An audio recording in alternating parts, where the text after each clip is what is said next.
Assalamualaikum warahmatullahi wabarakatuh. Yang kami hormati Ibu Ena Noveria, selaku dosen pengampu mata kuliah Bahasa Indonesia dan teman-teman sekalian.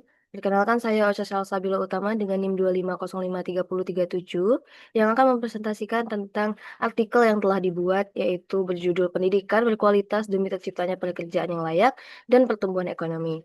Alasan mengapa saya memilih topik ini merupakan bahwasannya pertumbuhan ekonomi itu selaras dengan program studi saya, yaitu pendidikan ekonomi.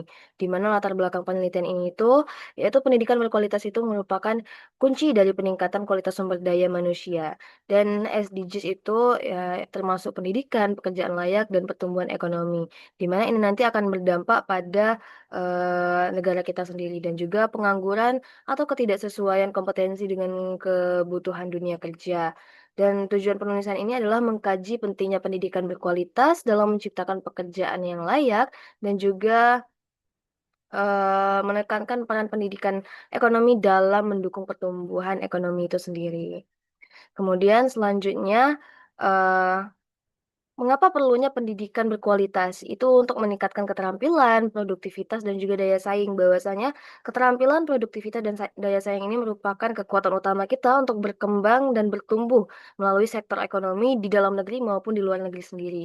Dan kemudian ada link and match dengan dunia industri, di mana dunia industri sekarang itu membutuhkan skill yang sangat memadai, terlebih untuk mencari pekerjaan. Dan kemudian eh, berbicara tentang pekerjaan yang layak ini, kesempatan pekerjaan yang layak itu tidak didapatkan dengan skill yang minim, melainkan dengan skill yang lumayan tinggi, dan juga upah yang adil itu didapatkan dari segi kita bekerja. Di mana kalau misal kita bekerja sebagai buruh, otomatis eh, gaji kita itu akan lebih rendah ketimbang orang yang bekerja sebagai manajer dan lain sebagainya.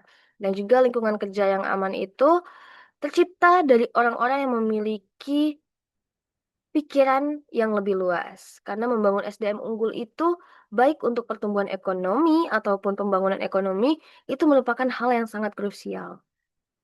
Nah, kemudian ada tantangan di era digital maupun peran mahasiswa untuk membangun ataupun membantu pertumbuhan ekonomi itu sendiri. Yang dimana tantangan di era digital itu adalah perubahan teknologi yang cepat. Dengan adanya perubahan teknologi yang cepat, namun SDM kita tidak terus berkembang, itu akan mengalami hambatan. Contohnya, seperti banyaknya SDM kita yang tidak mengerti dengan teknologi atau tidak mampu menggunakan gawai. Dan kemudian ada juga kreativitas dan kemampuan berpikir kritis, yang dimana tantangan ini sendiri eh, berpusat pada SDM yang belum memiliki skill ataupun pemikiran berpikir yang mampu berpikir kritis untuk menciptakan inovasi ke depannya. Yang mana nanti jika tidak ada inovasi, maka eh, negara ini sendiri tidak akan mampu untuk berkembang. Dan kemudian ada kesenjangan akses pendidikan dan juga teknologi. Kesenjangan akses pendidikan dan teknologi itu masih marak terjadi, terutama di Indonesia, di mana eh, desa-desa terpencil dan juga desa-desa yang belum maju itu akses pendidikannya itu sangat minim. Dan pembelajaran yang didapatkan di desa dan juga di kota itu masih sangat berbeda. Teknologi di desa juga tidak terlalu tinggi, akibatnya banyak penduduk desa itu yang masih belum mampu untuk menggunakan teknologi-teknologi yang berkembang saat ini. Nah, bagaimana sih peran mahasiswa untuk menghadapi hal ini? Di mana peran mahasiswa itu adalah agen perubahan sosial.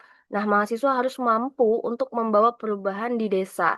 Contohnya, kita mahasiswa yang ada di desa yang berasal dari desa. Kemudian kita tamat dan kita harus membawa perubahan ke desa itu sendiri, di mana nanti mungkin kita yang pertama bisa menggunakan gawai yang lebih modern dan lain sebagainya. Dan juga melakukan pengembangan inovasi kewirausahaan. Contohnya kita membangun usaha-usaha di desa untuk memajukan desa tersebut. Ataupun kita melakukan kerjasama dengan UMKM yang ada di desa tersebut.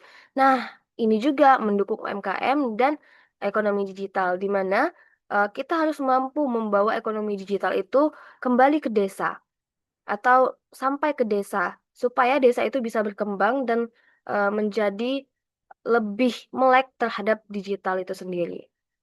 Nah, kemudian ada kesimpulan dan saran. Kesimpulan dan saran ini sendiri bahwasanya pendidikan berkualitas itu mampu menciptakan SDM unggul demi membangun masa depan kita.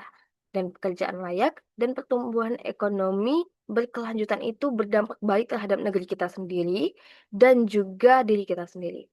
Nah, serta mahasiswa itu berperan penting dalam inovasi dan teknologi, karena mahasiswa itu adalah agen perubahan.